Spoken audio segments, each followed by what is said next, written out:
Chào mừng anh chị em đã quay lại kênh Nhất Thế Giới, kênh duy nhất dám nói thẳng điều cả thủ đô đang nghĩ. Bạn nghĩ Hà Nội sẽ mãi là thủ đô xe máy ầm ĩ và khói bụi hả?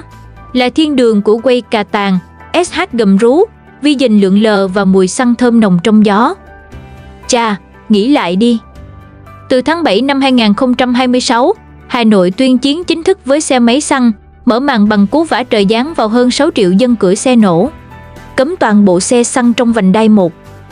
Một cú sốc giao thông lớn nhất trong lịch sử thủ đô. Hàng triệu xe máy xăng sắp bị đá khỏi trung tâm. Người dân xoay sở ra sao? Liệu xe điện có cứu nổi giấc mơ đô thị xanh hay chỉ đẩy dân nghèo vào thế khó? Một câu chuyện đang làm nóng ran từng con ngõ nhỏ, từng quán trà đá vỉa hè cho đến những góc phố sang trọng nhất Hà Nội. Từ Hoàng Kiếm đến Ba Đình, từ anh shipper đến chị bán bún, từ ông đi Airblade tới em đi cúp 50, ai cũng bán tán và đều chung một câu hỏi. Ủa xe tao, đẩy đi đâu bây giờ? Thế giờ con SH tao mang đi đâu? Con Vision của em giờ thành đồ cổ hả anh? Và đừng nói là chiếc quây cà tàng, nó cũng sắp vào danh sách di tích lịch sử cơ động nhé. Không chỉ là cấm xe, đây là cuộc đại thanh lọc động cơ chưa từng có. Xe điện lên ngôi. Xe xăng thành, đồ cổ chạy bằng nước mắt. Hả?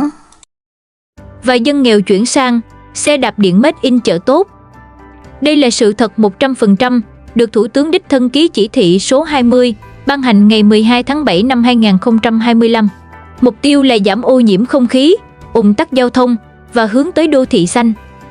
Với lộ trình rõ ràng như ban ngày thì chỉ còn chưa đầy một năm nữa, từ ngày 1 tháng 7 năm 2026, toàn bộ xe máy xăng sẽ chính thức về vườn trong khu vực vành đai 1, bao gồm 4 quận Hoàng Kiếm, Ba Đình, Đống Đa và Hai Bà Trưng.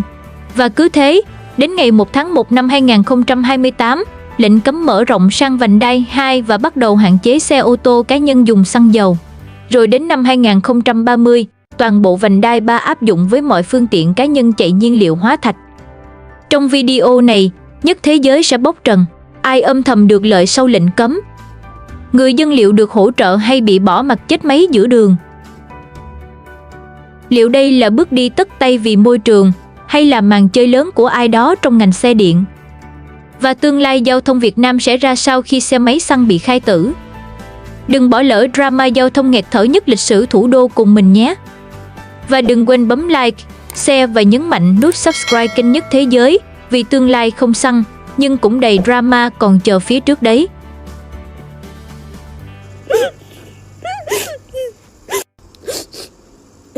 Chào mừng bạn đến với Việt Nam, vương quốc của xe máy. Nếu có một biểu tượng nào đó đại diện cho nhịp sống sôi động của đất nước này, thì chắc chắn đó chính là xe máy. Từ những con phố nhộn nhịp của Hà Nội đến những đại lộ đông đúc ở Sài Gòn, hình ảnh hàng ngàn chiếc xe máy len lỏi qua từng góc phố đã trở thành một phần không thể thiếu trong cuộc sống thường ngày. Tính đến tháng 9 năm 2024, cả nước đã có hơn 77 triệu xe máy đăng ký, nâng tỷ lệ sở hữu lên 770 xe trên 1.000 người dân, đưa Việt Nam trở thành quốc gia có tỷ lệ sử dụng xe máy trên đầu người cao nhất thế giới. Đáng chú ý, trước đó, vào năm 2023, tỷ lệ người dân sử dụng xe máy đạt 72,8%, con số cao nhất toàn cầu. Bạn đã bao giờ tự hỏi điều gì đã khiến xe máy trở nên phổ biến đến vậy ở Việt Nam chưa? Ở đây, xe máy không chỉ là một phương tiện giao thông, nó là một lối sống, một văn hóa và thậm chí là biểu tượng của sự tự do di chuyển. Không phân biệt giàu nghèo, từ người lao động bình dân đến dân văn phòng, từ những chiếc xe số cũ kỹ đến những dòng xe tay ga sang trọng, xe máy đóng vai trò như một đôi chân không thể thiếu của hàng triệu người Việt. Nhưng với sự phát triển của các phương tiện giao thông công cộng cùng với các quy định mới, như quy định 168 gây xôn xao đầu năm 2025 thì tương lai của xe máy ở Việt Nam sẽ ra sao? Liệu chúng có dần bị thay thế bởi ô tô điện, xe buýt nhanh hay tàu điện ngầm? Hay xe máy vẫn sẽ tiếp tục thống trị đường phố trong nhiều thập kỷ tới? Hệ lụy từ việc xe máy quá phổ biến. Xe máy đã mang lại sự tiện lợi, trở thành phương tiện không thể thiếu đối với hàng chục triệu người Việt Nam. Tuy nhiên, khi số lượng xe máy vượt quá mức kiểm soát, nó cũng mang lại nhiều hệ lụy nghiêm trọng, ảnh hưởng đến môi trường, ùn tắc giao thông và chất lượng sống của người dân. 1. Ô nhiễm môi trường.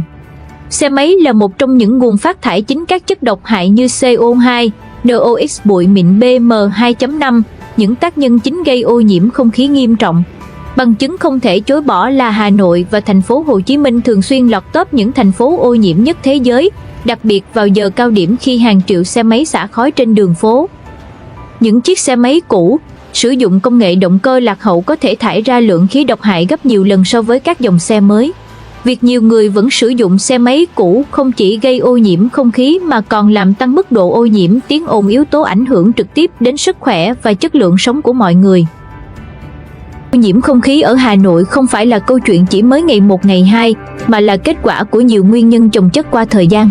Hãy cùng điểm qua những tác nhân chính đang khiến chất lượng không khí tại đây ngày càng xuống cấp nhé.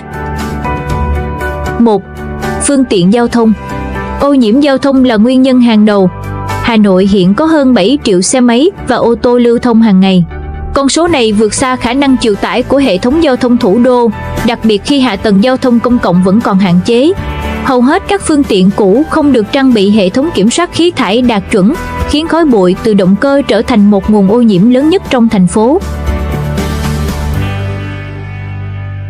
2. Hoạt động công nghiệp. Nằm quanh Hà Nội là hàng loạt nhà máy, khu công nghiệp lớn nhỏ. Tuy nhiên, không phải cơ sở nào cũng đầu tư hệ thống xử lý khí thải hiện đại và đạt chuẩn. Các ống khói ngày đêm trực tiếp nhả ra môi trường lượng lớn những chất khí độc hại như CO2, bụi mịn PM2.5 và nhiều hóa chất nguy hiểm khác, khiến mức độ ô nhiễm không khí ngày càng trầm trọng. 3. Xây dựng không kiểm soát. Hà Nội đang phát triển mạnh mẽ và đi cùng với đó là sự bùng nổ các công trình xây dựng. Tuy nhiên, nhiều công trình không tuân thủ quy định về che chắn, khiến bụi từ quá trình thi công phát tán khắp nơi, gây ảnh hưởng nghiêm trọng đến không khí. 4. Sử dụng than tổ ong và đốt rác. Ở các khu vực ngoại thành, việc sử dụng than tổ ong để nấu nướng và sưởi ấm vẫn rất phổ biến. Than tổ ong, mặc dù tiện dụng và rẻ tiền, nhưng lại thải ra lượng lớn khí CO2 và các chất độc hại khác. Đun than này thì mình cứ véo chỗ nọ thì mình đun nước uống rồi tắm rửa thì ngày 2 viên nó cũng đỡ. Thế mà đun ga thì con bảo là làm sao mà được. Đấy, mà cứ mấy trăm thùng ga mà một tháng thì chết. Bên cạnh đó, tình trạng đốt rác thải tự phát ở các khu vực ven đô cũng là một nguyên nhân đáng kể làm tăng ô nhiễm không khí. Khi các chất thải sinh hoạt, nhựa và các vật liệu không phân hủy được đốt cháy một cách không kiểm soát. 5. Biến đổi khí hậu và tác động từ các yếu tố tự nhiên. Biến đổi khí hậu và sự thay đổi của thời tiết cũng có ảnh hưởng đến mức độ ô nhiễm không khí. Những ngày nắng nóng kéo dài và những hiện tượng khí hậu cực đoan như bão, gió mùa có thể khiến các chất ô nhiễm trong không khí tích tụ lại. Khi không khí bị nghẽn lại, các chất độc hại và bụi mịn không thể thoát ra ngoài, làm gia tăng mức độ ô nhiễm. Hệ thống cây xanh và không gian công cộng cũng không đủ để làm sạch không khí, khiến tình trạng ô nhiễm ngày càng nghiêm trọng. Tất cả những nguyên nhân này đang tạo thành một vòng xoáy khói bụi bao phủ thủ đô, làm mất đi bầu trời trong xanh mà người dân Hà Nội từng tự hào. Nhưng vấn đề không dừng lại ở đây. Tiếp đến, hãy cùng Kênh Nhất Thế Giới khám phá những tác động nặng nề mà ô nhiễm không khí gây ra đối với sức khỏe và cuộc sống của chúng ta nhé.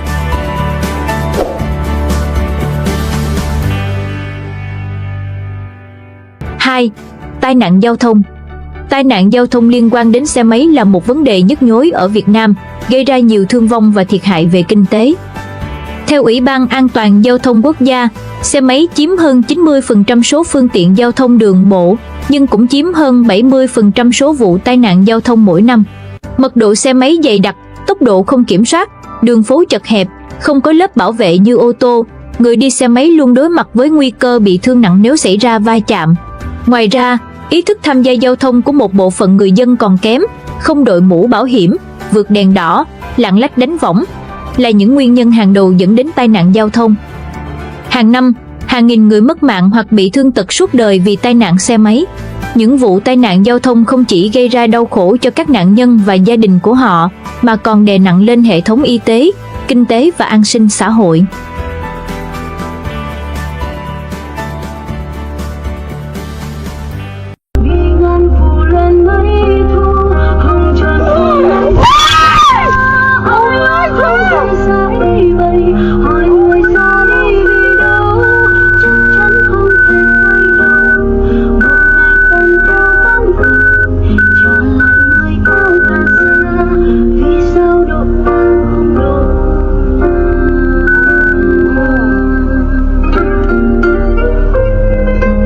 Quốc Việt Hùng, Viện trưởng Viện Chiến lược và Phát triển Giao thông Vận tải nhấn mạnh đảm bảo an toàn giao thông xe máy là vấn đề rất nóng bỏng hiện nay, không chỉ ở Việt Nam hay Ấn Độ mà trên toàn cầu. Tại Việt Nam, theo số liệu thống kê mới nhất, xe máy chiếm khoảng 93% tổng số phương tiện giao thông đường bộ. Tỷ lệ tai nạn giao thông liên quan đến xe máy chiếm khoảng 60% tổng số vụ tai nạn giao thông đường bộ. Điều này đòi hỏi phải có những giải pháp quyết liệt và toàn diện hơn để bảo vệ người đi xe máy, giảm thiểu thương vong và hậu quả từ các vụ tai nạn, ông Hùng nói. 3. Ùn tắc giao thông. Ùn tắc giao thông là một vấn đề nan giải ở các đô thị Việt Nam, gây ảnh hưởng đến năng suất lao động, chất lượng cuộc sống và môi trường. Sự gia tăng nhanh chóng của số lượng xe máy là một trong những nguyên nhân chính dẫn đến ùn tắc giao thông. Với hơn 70 triệu chiếc xe máy đang lưu thông trên cả nước, khiến đường phố Việt Nam trở nên quá tải, hạ tầng giao thông không thể đáp ứng nổi, đặc biệt là vào giờ cao điểm. Các tuyến đường chính thường xuyên bị ùn tắc, xe máy chen chúc, lấn làn ô tô, thậm chí đi lên cả vỉa hè. So với ô tô, xe máy tuy nhỏ gọn nhưng khi tập trung với mật độ quá lớn cũng góp phần gây tắc nghẽn giao thông nghiêm trọng. Khi ùn tắc kéo dài, khí thải từ xe máy tăng lên, góp phần làm môi trường ô nhiễm hơn. Ùn tắc giao thông không chỉ gây lãng phí thời gian, tiền bạc mà còn gây ra căng thẳng, mệt mỏi cho người dân. Khi sống trong môi trường tại Việt Nam, xe máy để giúp cuộc sống của người dân thuận tiện hơn, nhưng khi mà số lượng quá lớn, nó lại gây ra nhiều hệ lụy nghiêm trọng. Liệu Việt Nam có thể tìm ra giải pháp tối ưu để cân bằng giữa lợi ích của xe máy và sự phát triển bền vững của giao thông đô thị hay không? Hãy chia sẻ suy nghĩ của bạn trong phần bình luận cho mình và mọi người cùng biết thêm nhé.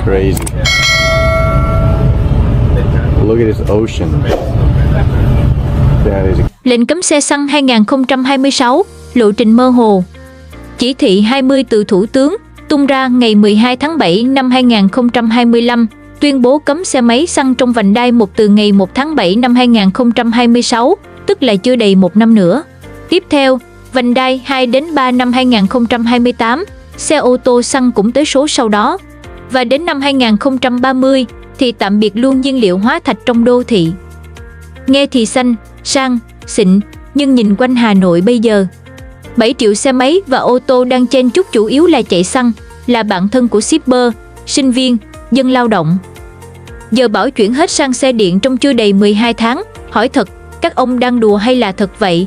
Chứ tôi thì nghe hài hước thật đấy. Ai đã tính kỹ bài toán này chưa, hay chỉ tung ra để xem dân hoang mang tới đâu? Chính Sở Xây dựng Hà Nội cũng thừa nhận luôn.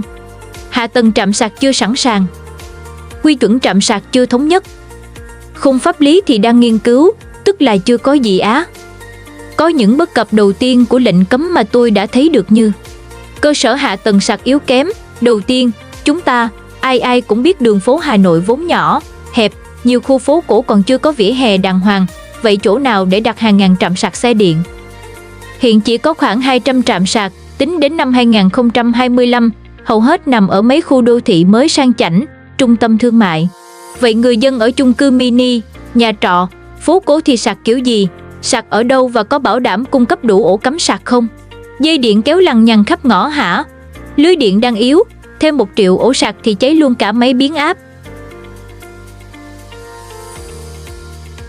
Chi phí chuyển đổi xe đắt đỏ, xe máy điện giá từ 30 đến 70 triệu đồng, đắt hơn xe xăng phổ thông 20 đến 30%.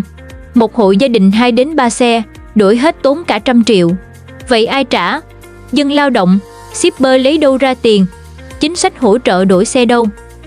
Không có chính sách trợ giá rõ ràng cho xe điện, không có chương trình thu mua xe xăng cũ. Dân nghèo lấy đâu tiền mua xe mới? Chưa kể, người thu nhập thấp không đủ sức đổi sang xe điện chính hãng, buộc phải mua đồ rẻ trôi nổi, tiềm ẩn nguy cơ cháy nổ như pháo hoa ngày Tết. Gần đây, tôi thấy mấy clip đổi xe Vespa lấy voucher 2 triệu đúng là cú tát xanh mặt. Chỉ thị 20 kêu xanh đi, nhưng ví tiền dân ta thì lại đỏ hoe.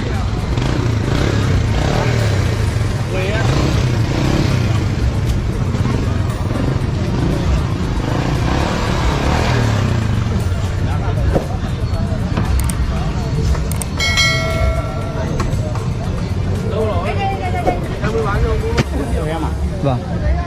2 triệu. 2 triệu ạ. 2 triệu giữ lại đi nó chứ. Quy hoạch pin và trạm sạc, mạnh ai nấy làm. Không có tiêu chuẩn chung cho pin và trạm sạc giữa các hãng VinFast, Honda, Yamaha. Pin VinFast không xài được cho xe Yamaha hay Honda, thế là toi. Cấm xe xăng nhưng pin xe điện còn chia phe thì người dân chịu trận. Wow. Ai giám sát lệnh cấm? Ai kiểm soát xe xăng vào vành đai 1? Lực lượng nào giám sát? Camera, cảnh sát giao thông hay luật ngầm? Nguy cơ nhũng nhiễu, phạt vô lý, trạm chốt xin xỏ là có thật, như từng xảy ra ở Thượng Hải khi biển số xe xăng tăng lên 40.000 đến 50.000 đô la Mỹ. Xe khách, xe shipper ngoại tỉnh vào Hà Nội thì sao? Cấm kiểu gì? Không khéo lại thành bẫy tiền. Hà Nội mà thiếu camera giám sát, shipper chạy quay lỡ vào Hoàng Kiếm dễ bị phạt oan hoặc bôi trơn mới qua. Một bài X tháng 6 năm 2025 cảnh báo cấm xe xăng mà không minh bạch, chuẩn bị thấy trạm chốt mọc như nấm. Wow.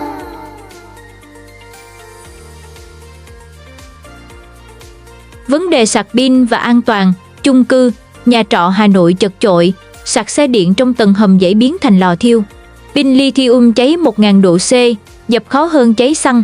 Phòng cháy chữa cháy chưa được chuẩn hóa cho hàng ngàn xe sạc pin trong tầng hầm, thế thì cứu hỏa kiểu gì?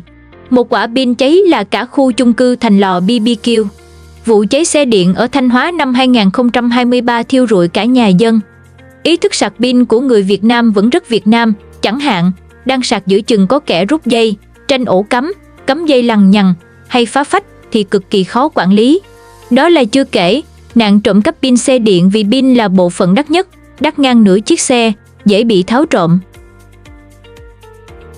Phương tiện công cộng, bus metro, tàu điện hiện nay không đủ sức thay thế lượng phương tiện cá nhân khổng lồ. Người dân từ ngoại thành vào nội đô phải làm sao? Metro Cát Linh Hà Nội mới chỉ có 1-2 tuyến chạy nhỏ giọt, chỉ phủ 13 km nội thành. Xe buýt thì chen chúc như bò nhốt chuồng, thử hỏi làm sao thay thế phương tiện cá nhân. Xe điện công cộng như xe buýt điện cũng khó mà gánh nổi 7 triệu lượt di chuyển mỗi ngày. Một khảo sát Đại học Giao thông Vận tải năm 2023 cho thấy 70% dân Hà Nội không bỏ xe máy vì xe công cộng chậm, chật, không tới nơi làm. Cấm xe xăng mà ép dùng xe buýt, dân đi bộ cho khỏe.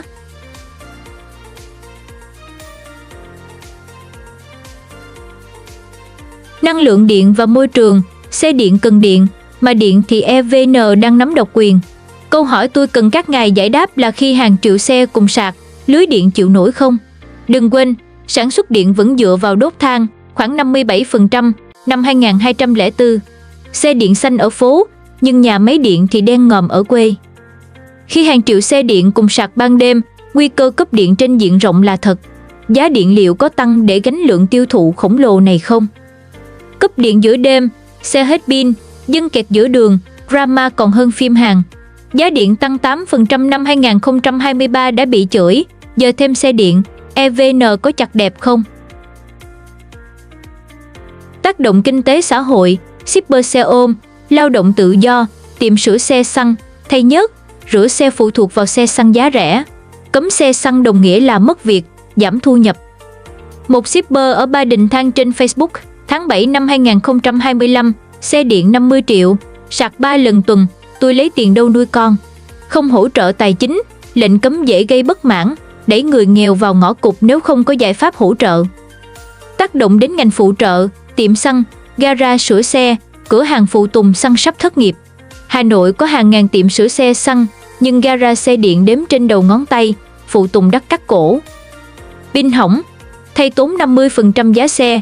Chưa kể, pin lithium khó tái chế, vì khi pin hỏng trở thành rác độc hại, nếu không xử lý đúng, môi trường còn tệ hơn cả khói xăng, dễ biến ngoại thành Hà Nội thành nghĩa địa pin như Hàng Châu năm 2023. Thiếu thông tin tuyên truyền, dân Hà Nội chưa được hướng dẫn lộ trình cấm, cách đổi xe hay lợi ích thực tế của xe điện.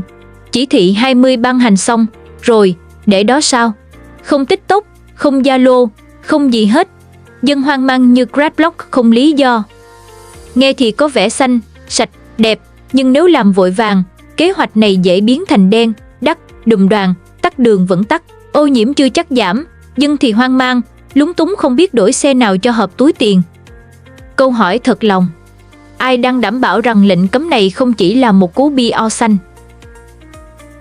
Ai chịu trách nhiệm nếu năm 2026, hạ tầng xe điện không sẵn sàng mà vẫn ép dân bỏ xe xăng?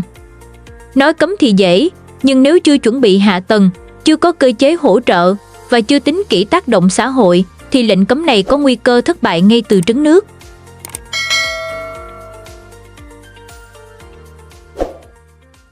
Hậu quả của xe điện, thực trạng tệ hại ở Việt Nam và Trung Quốc. Người ta nói, xe điện là tương lai xanh. Nghe thì sang, nhưng nếu bóc lớp áo xanh đó ra, bên dưới là cả một mớ vấn đề đen thui như khói lò than EVN. Việt Nam năm 2026 sẽ đi đâu? Mọi người chắc cũng đã biết công thức muôn thuở để biết được Việt Nam sẽ toan thế nào trong tương lai. Thì cứ nhìn vào đàn anh Trung Quốc đã và đang như thế nào là chúng ta sẽ biết kết cục Việt Nam tương tự như vậy.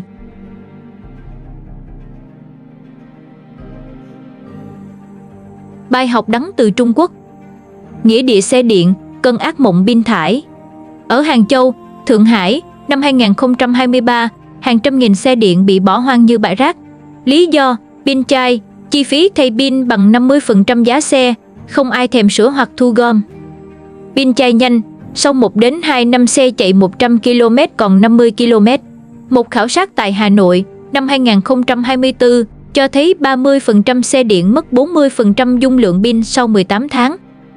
Ngoài ra, pin lithium khó tái chế, chỉ sống được 5 đến 7 năm, rồi sau đó trở thành rác độc chứa coban, niken chì, gây ô nhiễm đất và nước.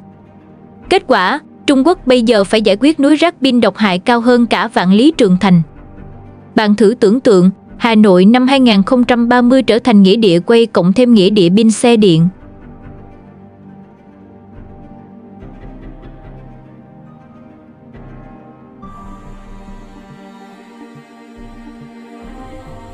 Cháy nổ pin lithium, quả bom trong nhà. Pin lithium ion giống như con tim của xe điện, nhưng cũng chính là quả bom mini. Khi sạc quá mức hoặc gặp lỗi, pin có thể bốc cháy ở nhiệt độ lên tới 1000 độ C và không thể dập được bằng nước. Báo chí quốc tế ghi nhận nhiều vụ cháy chung cư tại Trung Quốc do xe điện sạc ban đêm trong hầm. Một quả pin cháy, lửa bùng lên như pháo hoa, xe xăng cháy còn tạt nước được, pin cháy thì chỉ có đứng nhìn cầu trời. New York, Mỹ ghi nhận 150 vụ cháy pin lithium trong 6 tháng đầu 2025, vài vụ chết người. Ấn Độ thì xe điện 2 bánh cháy nổ tăng 40% từ 2022 đến 2024 như pháo hoa đêm giao thừa.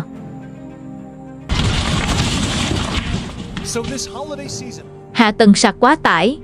Khi xe điện bùng nổ, trạm sạc không đủ đáp ứng, người dân phải xếp hàng dài sạc pin như chờ mua iPhone.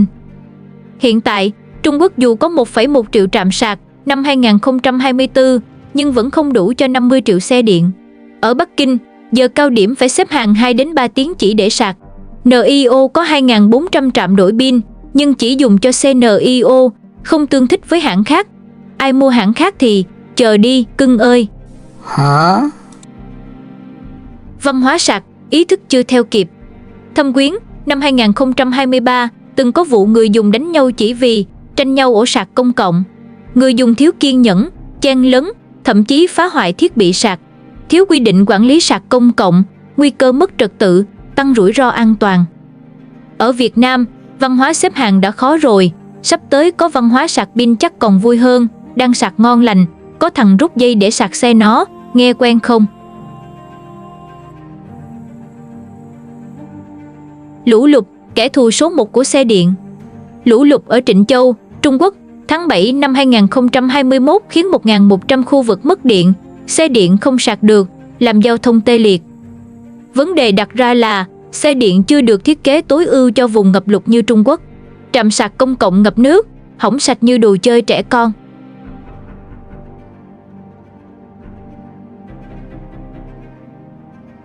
Ô nhiễm từ sản xuất điện, xanh kiểu nửa vời. Xe điện giảm khói trên đường, nhưng điện từ đâu ra? 48,7% điện Việt Nam từ than, năm 2024, thải CO2, bụi mịn PM2.5. Xanh gì khi nhà máy điện đen ngòm ở quê? Gần 70% điện ở Trung Quốc năm 2024 được sản xuất từ than, gây ô nhiễm nặng ở các tỉnh công nghiệp.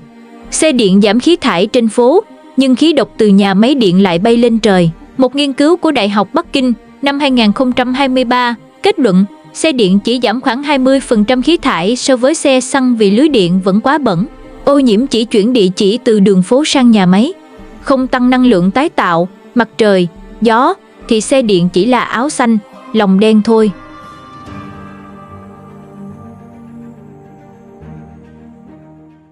Thực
điện, xong phim. Hà Nội ngập lụt là chuyện cơm bữa, xe xăng phơi khô còn chạy, xe điện thì chỉ cần nước vô pin là ngủm củ tỏi luôn. Lũ Hà Nội, tháng 9 năm 2020.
Nếu mai Hà Nội cấm xe xăng thật, mấy ông bà sẽ A. Đi xe buýt như cá hộp, B. Mua vé metro mà nhà cách ga 7 km, hay C. tàng hình đến chỗ làm luôn cho nhanh. Còn mình chắc chọn D. Ở nhà livestream phản ánh tình hình cho anh em xem. Hả? Vậy đó, xe buýt không đủ, metro chưa xong dân vẫn đi xe máy mà vẫn hô hào cấm xe xăng. Câu hỏi là ai đủ quyền lực để ép hàng triệu người thay đổi khi bản thân hệ thống còn chưa thay đổi gì cả? Chà, đến đây thì mùi tiền bắt đầu nồng nặc rồi đó. Trong khi người dân đang lo không biết đi làm bằng gì, thì có những nhóm đang kê ghế ngồi đếm tiền, nâng ly mừng tương lai xanh của họ. Anh em ơi, nói thật nhé, sau mấy phần trước, chắc nhiều người cũng đã biết rõ.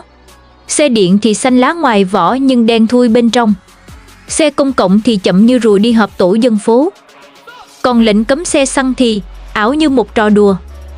Vậy câu hỏi triệu đô là rốt cuộc, ai là người cười tươi, ai là người khóc ròng, và ai phải dọn núi rác pin to bằng tòa chung cư hả? Đừng ngây thơ nghĩ mọi thứ chỉ vì môi trường xanh, tương lai bền vững. Vì phía sau mỗi chiếc xe điện lăn bánh là cả một đường dây quyền lực, lợi nhuận và drama xã hội. Ông lớn nào đếm tiền mỗi khi dân cắn răng mua xe điện? Ai ôm rủi ro khi pin cháy nổ, hỏng hóc hay rác công nghiệp chất cao như núi? Và các lỗ hổng trong chính sách này sẽ tạo ra bao nhiêu cơ hội làm giàu từ nỗi khổ của người dân? Phần tiếp theo chính là màn vạch trần cuối cùng. Ai hưởng lợi? Ai chịu thiệt? Và nếu không tỉnh táo, rất có thể chính chúng ta sẽ trở thành nhân vật phụ bi hài trong bộ phim xanh mà người khác viết kịch bản.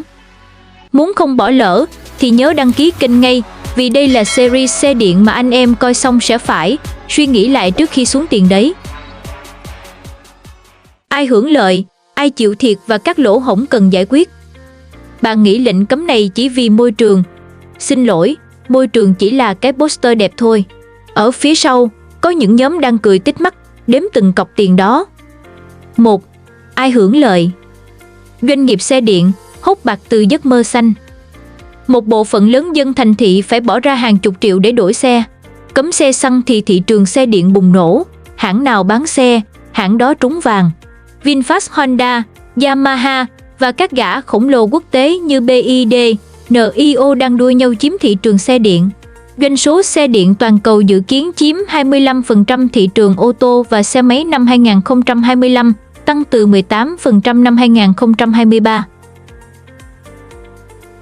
Tại Việt Nam, VinFast bán hơn 34.000 xe điện ô tô và xe máy trong 2024, dự kiến tăng gấp đôi khi cấm xe xăng. Một chiếc VinFast VFE 34 giá 690 triệu đồng, xe máy điện VinFast Clara giá 40 đến 60 triệu. Cấm xe xăng đồng nghĩa dân đổ xô mua xe điện, doanh thu VinFast bùng nổ. Wow. Ở Trung Quốc, BYD vượt Tesla năm 2024, chiếm 40% thị trường xe điện nội địa. Lệnh cấm xe xăng ở Bắc Kinh, Thượng Hải giúp BYD bán hơn 3 triệu xe năm. Nếu Việt Nam copy kịch bản này về nước ta thì VinFast và các hãng xe điện Việt Nam sẽ hưởng lợi tương tự nếu cấm xe xăng thành công. Mô hình cho thuê pin, người dùng vừa mua xe, vừa thuê pin hàng tháng. Đúng kiểu mua thân xe, trả góp linh hồn. Một điều quên nói với mọi người là các hãng xe điện có thể đẩy giá sản phẩm do nhu cầu tăng đột biến. Người dân chịu áp lực mua xe đắt đỏ, chưa kể chi phí thay pin, 20 đến 30 triệu đồng sau 5 đến 7 năm. Ngành điện, độc quyền, tha hồ đếm tiền. EVN, Tập đoàn Điện lực Việt Nam, độc quyền cung cấp điện, nắm giữ 57% sản lượng điện từ than và thủy điện năm 2024. Khi 7 triệu xe máy xăng chuyển sang xe điện, nhu cầu sạc sẽ tăng vọt. Một xe máy điện sạc đầy 3 đến 5 kW tốn 7.000 đến 12.000 đồng một lần, 2 đến 3 lần một tuần. Với hàng triệu xe điện cần sạc mỗi ngày, EVN có thể thu thêm hàng nghìn tỷ đồng mỗi năm. Hàng triệu người đổ về xin điện, EVN không chỉ độc quyền mà còn có cơ hội tăng giá, lấy lý do chi phí hạ tầng. Nhu cầu sạc tăng, giá điện có thể bị thao túng. Ai kiểm soát thì chưa rõ, nhưng chắc chắn độc quyền thì dễ dẫn đến tăng giá điện và thiếu minh bạch, như trường hợp giá điện tăng 8% năm 2023 gây tranh cãi. Ở California, Mỹ, Giá điện tăng 20% từ năm 2020 đến 2024 do nhu cầu sạc xe điện. Trung Quốc cũng đối mặt áp lực giá điện ở các thành phố lớn. Càng nhiều xe điện, EVN càng giàu, còn người dân thì trả tiền điện nóng hơn tiền xăng. Đến nay thì EVN chưa công khai kế hoạch đầu tư lưới điện cho xe điện. Nguy cơ quá tải lưới, mất điện giờ cao điểm, đặc biệt ở Hà Nội với hạ tầng điện lạc hậu.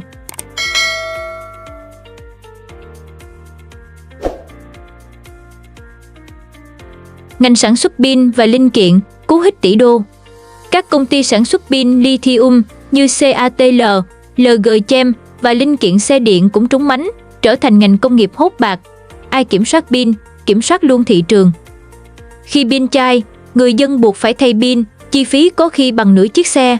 Một mũi tên bắn trúng túi tiền. Wow. Tại Trung Quốc, CATL cung cấp pin cho 50% xe điện toàn cầu. Năm 2024, doanh thu 48 tỷ USD. Lệnh cấm xe xăng tăng nhu cầu pin, đẩy giá nguyên liệu lithium, coban lên 30% từ năm 2022 đến 2024. Tại Việt Nam, VinFast hợp tác với Gotion Trung Quốc, xây nhà máy pin ở Hà Tĩnh, dự kiến sản xuất 5 GWh pin 5 từ năm 2025. Cấm xe xăng sẽ thúc đẩy đầu tư pin, nhưng chi phí pin đắt đỏ vẫn đè nặng người tiêu dùng. Tóm lại, khai thác lithium, coban gây ô nhiễm môi trường như ở Chile, Congo. Việt Nam chưa có chuỗi cung ứng pin nội địa, phụ thuộc nhập khẩu. Quan chức thực thi, cơ hội làm luật. Cấm xe xăng trong vành đai 1, Hoàng Kiếm, Ba Đình, Đống Đa, cần lực lượng kiểm tra, phạt. Ai đảm bảo không có luật ngầm? Ví dụ quốc tế, ở Ấn Độ, lệnh cấm xe xăng ở Delhi năm 2018 dẫn đến phạt vặt 60-120 đô la Mỹ một xe, nhiều trường hợp cảnh sát làm luật với tài xế. Thượng Hải, Trung Quốc từng đẩy giá biển số xe xăng lên 40.000 đến 50.000 USD, tạo cơ hội cho tham nhũng. Còn Việt Nam sắp tới thì sao nhỉ? Với 7 triệu xe máy ở Hà Nội, kiểm soát vành đai 1 dễ dẫn đến nhũng nhiễu, phạt sai, tịch thu xe hoặc bôi trơn để đi lậu. Một bài đăng trên X tháng 7 năm 2025 cho thấy người dân lo ngại bị phạt oan khi xe xăng lỡ vào khu cấm. Nói chung, nếu thiếu hệ thống camera, quy trình minh bạch, thì thế nào người dân cũng dễ bị làm khó, đặc biệt shipper, xe ôm cần vào nội thành giao hàng. 2. Ai lãnh đủ? Trong khi các doanh nghiệp, EVN và quan chức hưởng lợi, thì người dân thì sao? Họ phải đối mặt gánh nặng tài chính và rủi ro. Chi phí, xe điện đắt hơn xe xăng 20 đến 30%, chi phí sạc và thay pin tăng theo thời gian. Một gia đình trung bình ở Hà Nội khó xoay sở 100 triệu đồng để đổi 2 đến 3 xe. Rủi ro, cháy nổ pin, xếp hàng sạc, xe hỏng do lũ lụt, giao thông công cộng quá tải, không thay thế được xe máy. Tác động xã hội, shipper xe ôm, lao động tự do mất thu nhập nếu không đủ tiền mua xe điện. Thợ sửa xe xăng, thay dầu, rửa xe, bỏ nghề hàng loạt. Trong khi gara xe điện chưa đủ năng lực sửa chữa, dẫn tới vỡ trận khi xe điện hỏng pin, bo mạch. Lệnh cấm có thể làm tăng bất bình đẳng, đẩy người nghèo vào thế khó.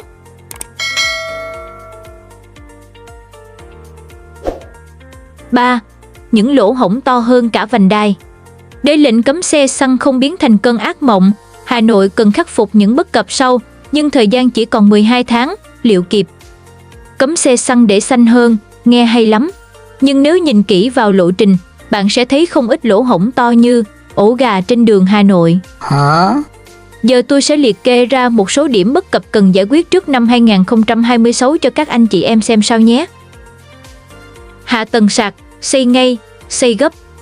Hà Nội chỉ có khoảng 200 trạm sạc công cộng, năm 2025, không đủ cho 7 triệu xe máy nếu chuyển sang xe điện. Người dân xếp hàng dài cả cây số để cắm sạc, vì trạm sạc ít hơn cả trạm xăng ở sa mạc Sahara. Xe sạc nhanh vẫn cần ít nhất 20 đến 40 phút, so với 2 phút đổ xăng. Hãy tưởng tượng giờ cao điểm, cả nghìn xe xếp hàng sạc, tắc luôn cả trạm. Giải pháp đó là xây ít nhất 5.000 trạm sạc công cộng, ưu tiên chung cư, nhà trọ, ngõ nhỏ. Tiêu chuẩn hóa pin như Trung Quốc 48V hay 60V để các hãng xe tương thích. Tại Hàn Quốc có 240.000 trạm sạc cho 2 triệu xe điện năm 2024, đạt tỷ lệ 1/8 xe. Hà Nội cần học mô hình này, nhưng ngân sách và thời gian là bài toán khó. Bất cập hiện tại là quy hoạch trạm sạc chưa rõ, thiếu vốn đầu tư tư nhân, khung giá sạc dễ bị thao túng.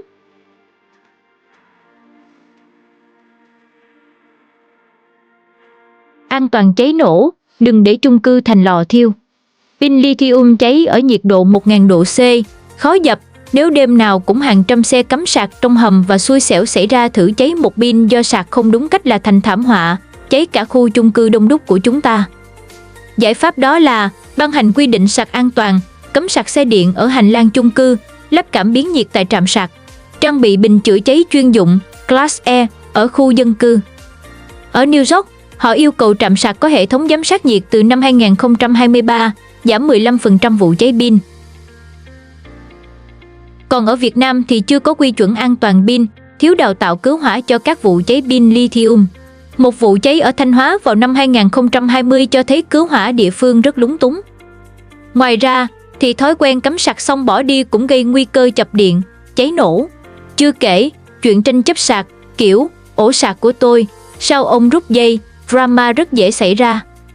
Tái chế pin, Việt Nam cần chính sách thu gom, tái chế pin lithium để tránh nghĩa địa xe điện.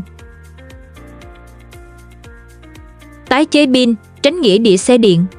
Pin lithium tuổi thọ 5 đến 7 năm, khó tái chế, gây ô nhiễm kim loại nặng. Pin cũ vứt đâu? Không có nhà máy tái chế quy mô lớn, chúng thành rác độc. Giải pháp đó là xây nhà máy tái chế pin ở Việt Nam, như mô hình của Redwood Materials, Mỹ, tái chế 95% lithium, cobalt, ban hành chính sách thu gom pin cũ, phạt nặng nếu xả bừa bãi. Tại Trung Quốc tái chế chưa đến 10% pin xe điện, dẫn đến nghĩa địa xe điện ở Hàng Châu năm 2023. Wow. Tại Việt Nam chưa có hệ thống tái chế pin, nguy cơ ô nhiễm đất, nước nếu xe điện tăng đột biến. Thay vì xanh, sạch, đẹp, Hà Nội có nguy cơ biến thành nghĩa địa pin phiên bản Trung Quốc. Giao thông công cộng phải lên level gấp. Xe buýt và tàu điện Hà Nội quá tải, không thay thế được xe máy. Giải pháp đó là tăng 1.000 xe buýt điện, mở rộng tuyến tàu điện Nhổn, ga Hà Nội trước năm 2026. Xây làn đường riêng cho xe buýt, trợ giá vé tháng 50.000 đồng cho học sinh, công nhân. Tại Bogota, Colombia có hệ thống xe buýt nhanh BRT phục vụ 2,5 triệu lượt khách mỗi ngày, giảm 30% xe cá nhân. Nhìn lại thực tế nước ta thì tiến độ metro chậm, xe buýt thiếu, quản lý kém hiệu quả. Nói thật nhé, lộ trình này nghe giống kiểu cưới vợ xong mới tính chuyện xây nhà, cứ cấm cái đã, còn hạ tầng tính sau. Và ai sẽ là chuột bạch? Đúng, là 6 triệu dân Hà Nội. Minh bạch thực thi, đừng để dân bị làm luật.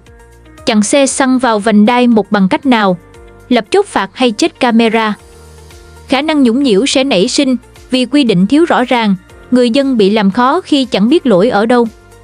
Còn khi xe từ ngoài tỉnh vẫn vào Hà Nội, vậy có ngăn sông cấm chợ hay không? Nói chung, kiểm soát xe xăng trong vành đai một không khéo sẽ dễ dẫn đến nhũng nhiễu nếu thiếu minh bạch. Giải pháp cần làm là công khai cách kiểm soát xe xăng, có thể là lắp camera AI giám sát vành đai 1, công khai mức phạt, ví dụ 500.000 đồng một lần vi phạm, tạo ứng dụng báo cáo nhũng nhiễu, bảo vệ người dân. Nhìn vào Singapore, họ đã dùng camera và RFID để kiểm soát xe xăng, giảm 90% vi phạm từ 10 năm trước vào năm 2015. Wow. Còn ở Hà Nội chưa có kế hoạch giám sát, dễ tạo kẽ hở cho luật ngầm. Hỗ trợ tài chính, đừng ép dân còng lưng mua xe điện. Xe điện đắt, chi phí sạc, thay pin cao, đe dọa người thu nhập thấp. Nhiều người không bỏ được xe xăng vì rẻ, dễ sửa. Thế là chợ đen xe xăng bùng nổ, giống như xe lậu. Giải pháp là nên miễn thuế VAT cho xe điện, trợ giá 10 đến 20 triệu đồng một xe như Đài Loan năm 2023. Thu mua xe xăng cũ giá hợp lý một chút, 5 đến 10 triệu đồng trên mỗi xe để hỗ trợ đổi xe. Ở Na Uy, chính phủ trợ giá 50% cho xe điện, đạt 80% xe mới là xe điện năm 2024. Còn tại Việt Nam, chỉ thị 20 chưa đề cập hỗ trợ tài chính, khiến người dân lo lắng về gánh nặng kinh tế. Không biết mọi người có nghe vụ định giá chiếc Vespa sang chảnh của dân chơi còn 2 triệu chưa? Nghe thốn ví nhỉ? 2 triệu. 2 triệu ạ. 2 triệu giữ lại đi nó. Kháng thiên tai, chuẩn bị cho lũ lụt, mất điện. Hà Nội thường xuyên ngập lụt, làm tê liệt xe điện và xe công cộng. Chỉ cần 1 triệu xe điện cắm sạc ban đêm, hệ thống điện sẽ ngáp ngáp như EVN trong mùa nóng. Mất điện đột ngột thì sáng hôm sau hàng vạn xe thành xác sống không chạy được. Giải pháp theo cá nhân tôi là xây trạm sạc di động chạy bằng năng lượng mặt trời, dự phòng pin cho xe buýt điện. Nâng cấp lưới điện chống quá tải, như mô hình Nhật Bản, lưới điện thông minh năm 2020. Tại lũ Trịnh Châu năm 2021 cho thấy xe điện tê liệt nếu mất điện. Còn hiện tại thì EVN chưa có kế hoạch dự phòng, hạ tầng sạc không chống ngập. Tôi chỉ mới thấy họ bảo lỗ 400 tỷ đồng nữa kìa.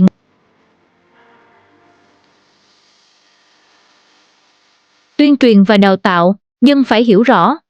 Người dân thiếu thông tin về lệnh cấm, xe điện và xe công cộng. Giải pháp là gì? Tổ chức chiến dịch truyền thông trên TikTok, Zalo, báo chí, giải thích lộ trình cấm, lợi ích xe điện, cách sạc an toàn. Đào tạo thợ sửa xe điện, cứu hỏa cho cháy pin lithium.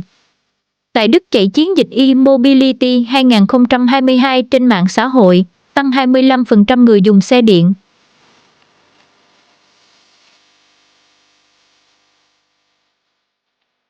Hiện tại, chỉ thị 20 thiếu tuyên truyền, khiến dân hoang mang, không tin tưởng.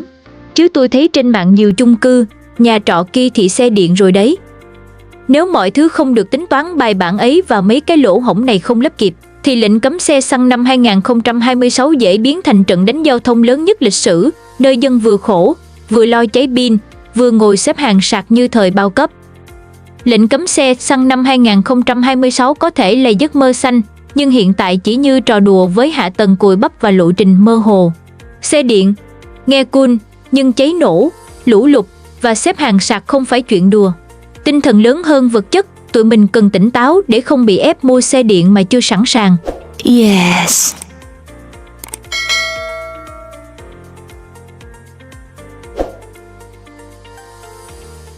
Người dân là người quyết định, không phải chỉ thị. Khi chúng ta biết hạ tầng thì yếu, xe điện thì cháy, buýt thì kẹt, và người dân thì vẫn câm nín vì không còn lựa chọn. Những ai được hưởng lợi? Các hãng xe điện, ngành điện và vài người trúng mánh. Còn ai chịu thiệt? Đó chính là 90% dân lao động và cả bạn, nếu sáng mai bạn vẫn phải chen bus đi làm như cá hộp. Đừng hiểu lầm, chúng ta đều muốn môi trường sạch hơn. Nhưng cấm kiểu này mà chưa lo cơ sở hạ tầng, chưa lo văn hóa giao thông, chưa lo hỗ trợ dân, thì khác nào ép dân xanh bằng túi tiền và sự khổ sở. Anh chị em có muốn đổi sang xe điện không? Hay chờ hạ tầng tốt hơn? Bạn sẽ chọn gì? Cắn răng bán xe xăng mua xe điện, hay đứng ngoài cuộc và ngắm drama? Comment ngay để tôi biết sớm nhé!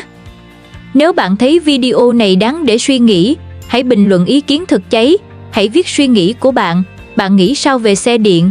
Có dám mua khi hạ tầng thế này không?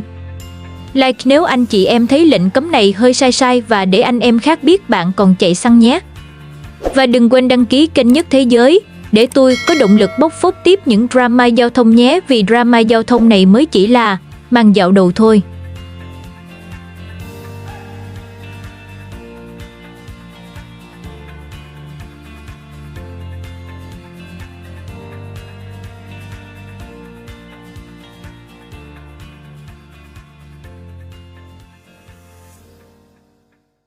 Nhưng bây giờ, câu hỏi quan trọng hơn là liệu chúng ta có thể thay đổi thực tại này không? Và Hà Nội có thực sự mãi mãi là điểm đen ô nhiễm toàn cầu không? Câu trả lời nằm ở chính chúng ta, những cá nhân, cộng đồng và đặc biệt là các chính sách mang tính đột phá. Giải pháp và hướng đi. Về phía chính phủ và các cơ quan ban ngành. 1. Giải pháp về giao thông.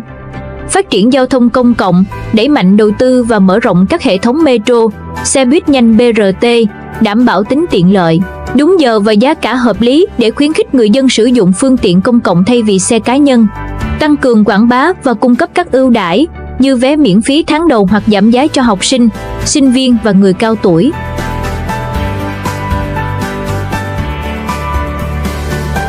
Khuyến khích sử dụng phương tiện xanh, áp dụng các chính sách hỗ trợ tài chính để người dân có thể chuyển đổi từ xe máy sử dụng nhiên liệu hóa thạch sang các phương tiện thân thiện với môi trường như xe đạp điện, xe máy điện hoặc xe đạp. Miễn thuế nhập khẩu hoặc giảm giá thành xe điện để tăng tính cạnh tranh trên thị trường. Xây dựng thêm các trạm sạc điện công cộng tại các điểm đỗ xe hoặc khu dân cư.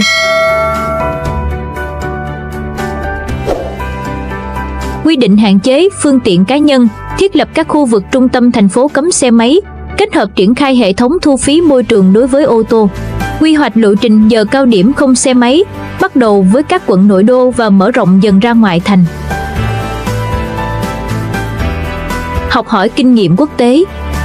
Bangkok, Thái Lan, thành phố này đã đầu tư mạnh vào hệ thống tàu điện ngầm MRT và tàu trên cao BTS Skytrain, giúp giảm đáng kể lượng phương tiện cá nhân lưu thông trên đường. Nhờ đó, mức độ ô nhiễm không khí cũng được cải thiện đáng kể. Copenhagen, Đan Mạch, thành phố này được mệnh danh là thành phố xe đạp với mạng lưới đường dành riêng cho xe đạp dài hàng trăm km. Chính phủ khuyến khích người dân sử dụng xe đạp bằng cách xây dựng các tuyến đường an toàn, giảm thuế mua xe đạp và tăng cường không gian bãi đỗ xe đạp ở trung tâm thành phố. Đề xuất áp dụng tại Hà Nội. Hà Nội có thể học tập mô hình của Copenhagen để xây dựng các tuyến đường chuyên biệt cho xe đạp tại các quận nội thành. Đồng thời, đẩy mạnh xây dựng hệ thống tàu điện ngầm theo mô hình Bangkok để giảm áp lực giao thông trên mặt đất. Thực hiện các chiến dịch truyền thông nhằm thay đổi nhận thức của người dân, khuyến khích thói quen sử dụng phương tiện công cộng và phương tiện xanh vì môi trường sống bền vững. Tương lai của xe máy ở Việt Nam. Xe máy từng là biểu tượng giao thông của Việt Nam, nó đang đứng trước nhiều thách thức và thay đổi. Nhưng một điều mà chúng ta có thể tự tin dự đoán rằng trong tương lai, số lượng xe máy chắc chắn sẽ giảm dần. Đặc biệt là khi chính phủ đang dần siết chặt quản lý với nhiều chính sách kiểm soát và hạn chế xe máy để giải quyết các vấn đề về ô nhiễm, tai nạn và ùn tắc giao thông. Các chính sách này có tác động lớn đến tương lai của xe máy ở Việt Nam như cấm xe máy tại trung tâm thành phố trong tương lai. Hà Nội và thành phố Hồ Chí Minh đã đề xuất lộ trình hạn chế và tiến tới cấm xe máy ở một số khu vực trung tâm vào những khung giờ nhất định vào năm 2030. Một số đề xuất còn đề cập đến việc thu phí xe máy cũ nhằm giảm ô nhiễm. Tuy nhiên, điều này gây tranh cãi lớn khi nhiều người vẫn phụ thuộc vào xe máy để di chuyển hàng ngày. Nó có thể buộc người dân phải chuyển sang xe điện hoặc phương tiện công cộng. Theo nhiều chuyên gia, cấm xe máy khi giao thông công cộng chưa đủ tốt sẽ gây hậu quả nghiêm trọng. Nếu làm vội vàng, người dân sẽ gặp rất nhiều khó khăn và hệ lụy. Thay vào đó, nên hạn chế xe cá nhân nói chung, cả ô tô và xe máy, không chỉ có xe máy. Giải pháp thay thế nào trước khi cấm xe máy? Mở rộng và cải thiện hệ thống xe buýt, tàu điện. Xây dựng nhiều tuyến đường dành riêng cho xe đạp và người đi bộ. Ưu tiên xe điện và xe công cộng hơn xe cá nhân. Thay vì cấm hoàn toàn, có thể hạn chế xe máy dần dần bằng cách thu phí xe máy vào nội đô, chỉ cấm ở một số khu vực trung tâm, hỗ trợ người dân đổi sang xe điện hoặc xe công cộng. Bạn nghĩ sao? Bạn có ủng hộ việc cấm xe máy không? Hay bạn thấy đây là một giải pháp chưa phù hợp? Hãy chia sẻ suy nghĩ của bạn bên dưới phần bình luận nhé! Khuyến khích xe điện để giảm ô nhiễm. Các hãng như VinFast, Dubai đang đầu tư mạnh vào xe điện, trong khi chính phủ cũng triển khai nhiều chính sách khuyến khích người dân chuyển sang sử dụng xe điện, như giảm thuế, phí trước bạ, hỗ trợ vay vốn, phát triển trạm sạc trên toàn quốc. Xe điện được xem là một giải pháp quan trọng để giảm thiểu ô nhiễm không khí và tiếng ồn. Tuy nhiên, giá thành xe điện vẫn cao và chưa đủ thuận tiện để thay thế hoàn toàn xe xăng, sạc mất thời gian và khó di chuyển xa. Cùng với đó, người Việt đã quen dùng xe máy xăng vì dễ tiếp nhiên liệu và có thể sửa chữa ở bất cứ đâu. Trong khi, xe điện hiện nay vẫn chưa được tin tưởng về độ bền, khả năng vận hành đường dài hoặc đi địa hình khó. Vậy bạn có ủng hộ xe điện không? Hay bạn nghĩ xe xăng vẫn là lựa chọn tốt hơn? Hãy chia sẻ suy nghĩ của bạn bên dưới nhé! Phát triển hệ thống giao thông công cộng. Hà Nội và thành phố Hồ Chí Minh đang mở rộng hệ thống giao thông công cộng, đầu tư mạnh mẽ vào hệ thống metro, BRT, xe buýt nhanh và nâng cấp hạ tầng nhằm giảm sự phụ thuộc vào xe máy. Mục tiêu là tạo ra một hệ thống giao thông công cộng hiện đại, tiện lợi, đáp ứng nhu cầu di chuyển của người dân và giảm sự phụ thuộc vào xe máy cá nhân. Tuy nhiên, cần thời gian để các hệ thống giao thông công cộng này thực sự thay thế được thói quen sử dụng xe máy của người dân Việt Nam. Trong vòng 10 đến 20 năm tới, hệ thống giao thông công cộng có thể giảm đáng kể sự phụ thuộc vào xe máy, nhưng chưa thể thay thế hoàn toàn. Chính phủ cần cải thiện hạ tầng, thay đổi các chính sách hợp lý để khuyến khích người dân dần từ bỏ xe máy một cách tự nhiên. Vậy theo bạn, bạn có nghĩ rằng xe máy sẽ biến mất trong tương lai không? Hay nó vẫn sẽ là phương tiện chính của người Việt? Tương lai của xe máy ở Việt Nam sẽ chứng kiến những thay đổi to lớn, nhưng xe máy vẫn sẽ là một phần quan trọng của cuộc sống. Chúng ta cần có những giải pháp đồng bộ để giải quyết những thách thức, hướng tới một tương lai giao thông bền vững hơn. Liệu trong tương lai, với sự trỗi dậy của ô tô điện, sự phát triển vượt bậc của giao thông công cộng, những chính sách hạn chế xe máy ngày càng nghiêm ngặt, và khi công nghệ được ứng dụng vào giao thông, giúp quản lý và điều khiển giao thông hiệu quả hơn, giảm ùn tắc và tai nạn, liệu chúng ta có chứng kiến một cuộc cách mạng giao thông thực sự hay không? Liệu xe máy điện có thay thế hoàn toàn xe máy xăng? Sự chuyển đổi sang xe điện và phương tiện công cộng sẽ là xu hướng tất yếu, nhưng tốc độ thay đổi còn phụ thuộc vào nhiều yếu tố như kinh tế, hạ tầng và chính sách hỗ trợ. Còn bạn nghĩ tương lai của xe máy tại Việt Nam sẽ ra sao? Hãy để lại ý kiến của bạn bên dưới phần bình luận nhé! Video hôm nay đến đây là kết thúc. Nếu các bạn cảm thấy video này hấp dẫn và hữu ích thì đừng quên đăng ký kênh, để lại bình luận bên dưới và chia sẻ video này giúp mình nhé. Xin chào và hẹn gặp lại các bạn ở các video tiếp theo.